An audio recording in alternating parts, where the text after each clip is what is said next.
Hi guys, it's Sam and I'm back with another video for lawnfawn.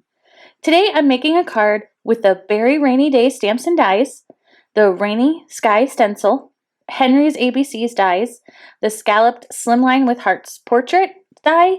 I don't use the Puffy Clouds or the Rainbow, but I do use the Fancy Wavy Banners die set. Whew, for some reason that was tongue twisting me. Okay, before I get into it, I just want to warn you that my desk is right in front of windows, and today, I don't know if the sun was playing hide and seek with the clouds, because this video, the light changes a lot. And it is especially noticeable because I speed up the video. So I apologize in advance for the light-dark contrast you will see. Anyway, all of my images were stamped, and now I'm going to color them with Zig Clean Color Real Brush markers. And again, please let me preface this, I do get distracted a few times during the coloring process. My son was playing hockey and I was watching his game on the computer next to me. So there are a few moments where I get distracted. Like right now. And then I get back to it, but I apologize. So I started by coloring the splashes and the puddles, and I'm just using 3 different shades of blue. They're pretty small images, so there wasn't a lot of coloring. My plan was to have each bear wearing a different color of the rainbow for their raincoat, and then the green frogs I decided to add because I thought it needed just a little bit more of the green. I also add pink cheeks to everything. I can't help it, they're too cute. I only am going to color a few of the bears on camera because they're all the same, and I was trying to save you guys time. But I start with using my medium shade of brown. I color just where I want the shading to be. Then I use my damp water brush to pull out the color through the rest of the image. I go back over the same area with my darkest shade of brown. Then I pull that out with the medium shade.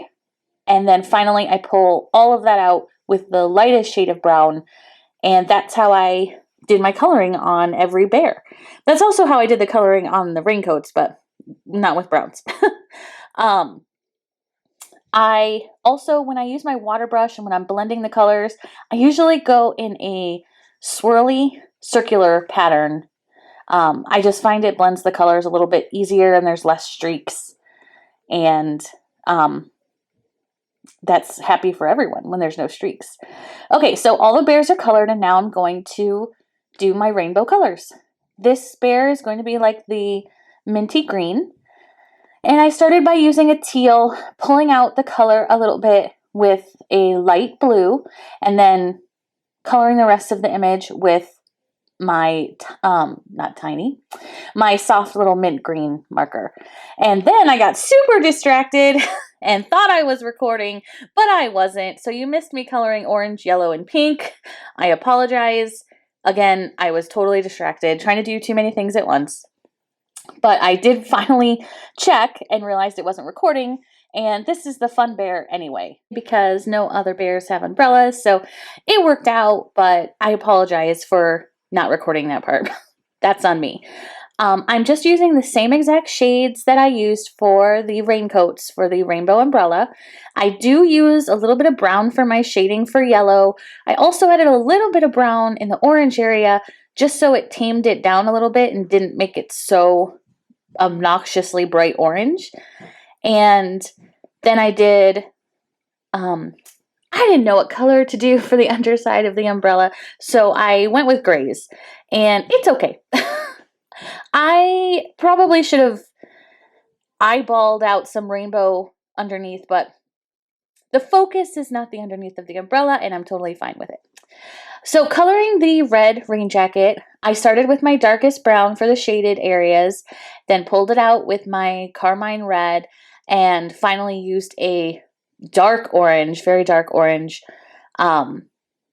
to get this kind of fire engine red color.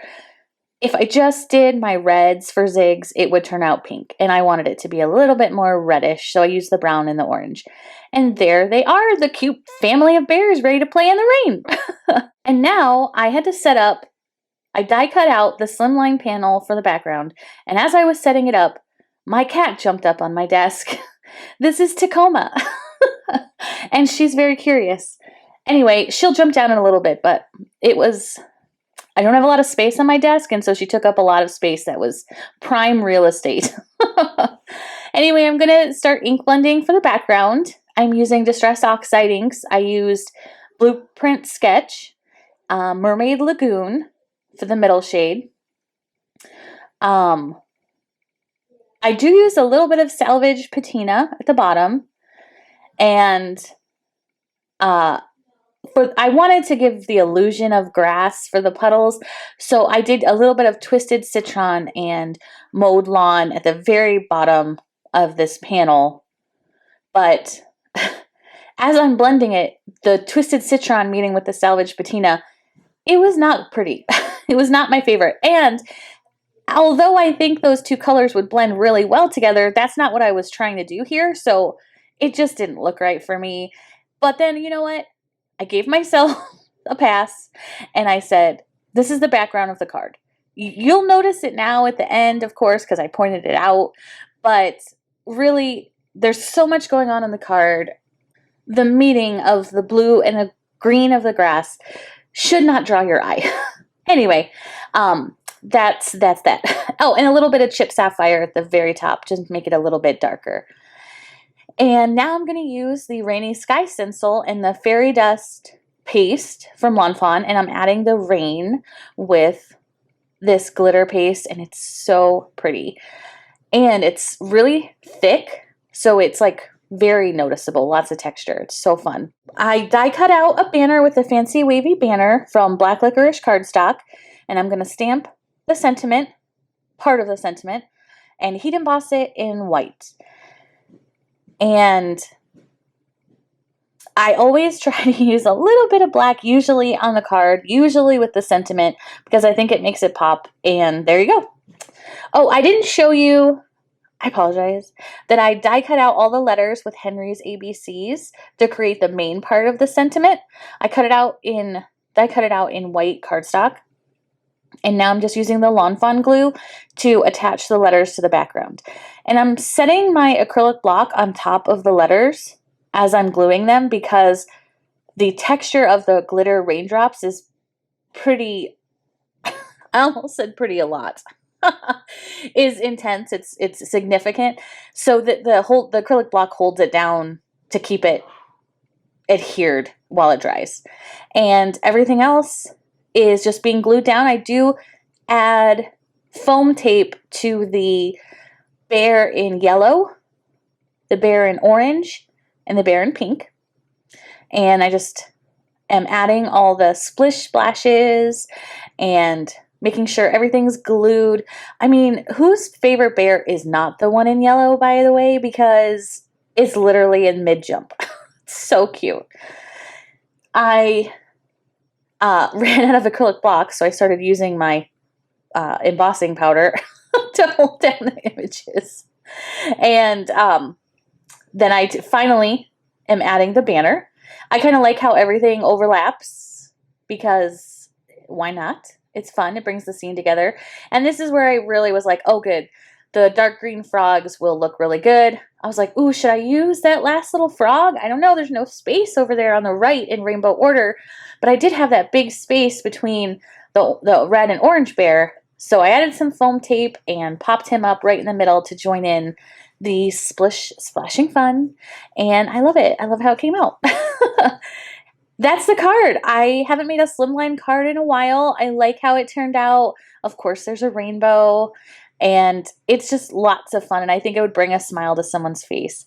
Thank you so much for joining me today, and be sure to check out the card on the Lawnfawn blog. Bye!